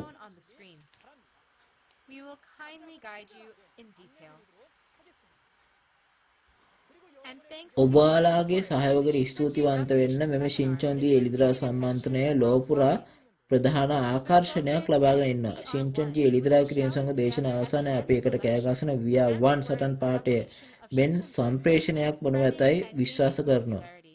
මම විශ්වාස කරනවා සියලුම දෙනා දෙවියන් වහන්සේගේ වටිනා පවුල දෙවියන් වහන්සේ සහ යේසුස් වහන්සේ තුළ සාමයෙන් ප්‍රේමයෙන් සහ සත්‍යෙන් එක්සත් වෙන තැන මම බලාපොරොත්තු වෙනවා. මීට අමතරව අද නැරඹූ සම්මන්ත්‍රණ වීඩියෝ ඔබට සහ පෙර ඇති සියලුම සම්මන්ත්‍රණ සින්චොන්ජි චර්ච් ඔෆ් ජීසස් නිල YouTube නාලිකාව හරහා නැවත නැරඹිය හැකි බවට ඔබට පෙන්වා දෙනවා. එසේනම් දැන් මම ස්වාමින්ගේ යාඥාවෙන් අවසන් කරන්න. අපි සියලුනා යාඥා කරමු. ස්වර්ගයේ වැඩසන ඔබගේ පියාණෙනි ඔබගේ නාමයට ගෞරව වේවා. ඔබගේ රාජ්‍යය වේවා. ඔබගේ කැමැත්ත ස්වර්ගයෙන් පොළොවේද කරනු ලැබේවා. අපේ දවස්පතා භෝජනය අපට අද දුන මැනව. අපේ ණයකාරයන්ට ප්‍රමා කළාක් වෙන්න අපේ ණයත් අපට කමා කළ මැනව. පරීක්ෂාවට අප නොපුණුවා නපුරාගෙන අප ගැලවුව මැනව. රාජ්‍යද බලයද මහිමයද සදාකලින් සදාකාලට ඔබ වහන්සේගේය. ආමේන්. අපි දෙවියන් වහන්සේට මහිමය ලබා දෙනවා. සින්චොන්ජි දෙවියන් වහන්සේගේ අලුත් ගිවිසුම එළිදරව් අනාගත වාක්‍ය සහ ඉෂ්ටමී සාක්ෂි සින්චොන්ජි මාර්ග සම්මන්ත්‍රණයට ලබා දීම සම්බන්ධෙනොත් ඒකට ස්තුතිවන්ත වෙනවා. ඔබ අපහා සමග එක්ව ඔබ සැමට ස්තුතියි.